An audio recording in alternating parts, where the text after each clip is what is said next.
Good morning and welcome. Another day, another thought.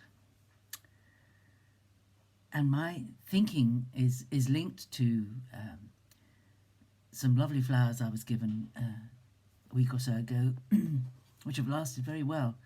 But as with all cut flowers, they fade and they die and they don't last.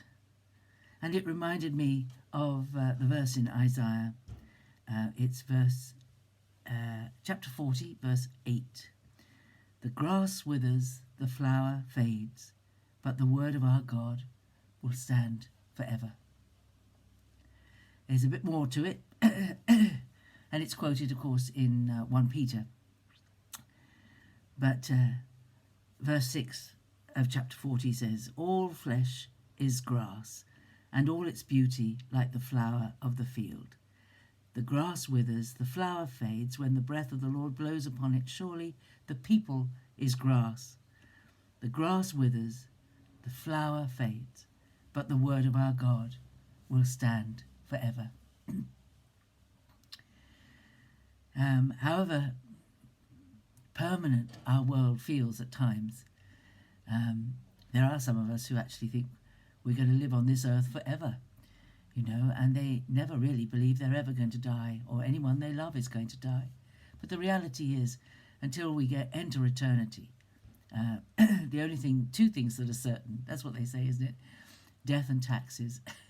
The only two things that are certain in life. And the flowers fade. Even the flowers out there, they have their season and they fade. And all the bulbs are coming up. It's wonderful. We're going to have those snowdrops out soon. Maybe you've got some already in your garden. I don't know. We didn't look yesterday because we had that snow. But everything about us, even we, are as transitory as the flowers in the field. But the word of the Lord endures forever. What God has spoken will never change. It's never going to fade away. It's never going to lose its colour or its drama. What God has said is so powerful and so wonderful. And it's all hidden in this wonderful book that we have.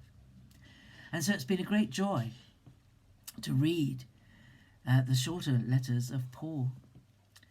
And we're going to start a little bit of a marathon today.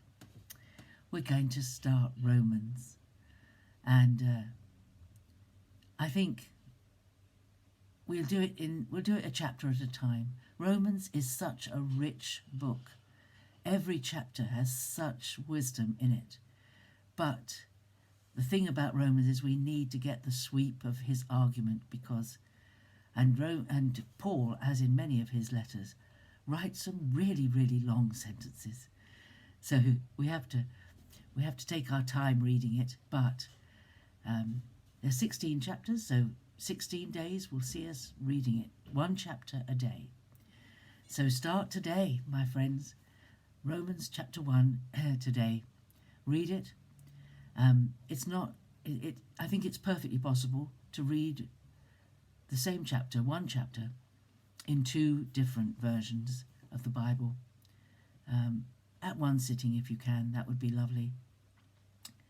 And just let's today, before you open up Romans, ask the Lord to speak to you through the book of Romans, through the eternal word of God, to speak to you.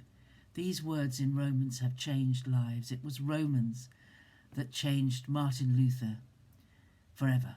When he understood the message of Romans, he was liberated from all his belief system that he'd grown up with in the established church of the time, which said that you had to earn your way to heaven, and you had to pummel the flesh, and you had to discipline yourself, you had to be cruel to yourself, in fact, and that there was no guarantee that anyone would get to heaven, that you had to really work hard at it, you had to dedicate your whole life, and those you loved, if you paid the priest to say a mass for them, that would shorten their time in this awful place called purgatory that had been invented It was the place where people went when they died, and they would have to wait there until their sins were all atoned for, and then they could get to heaven.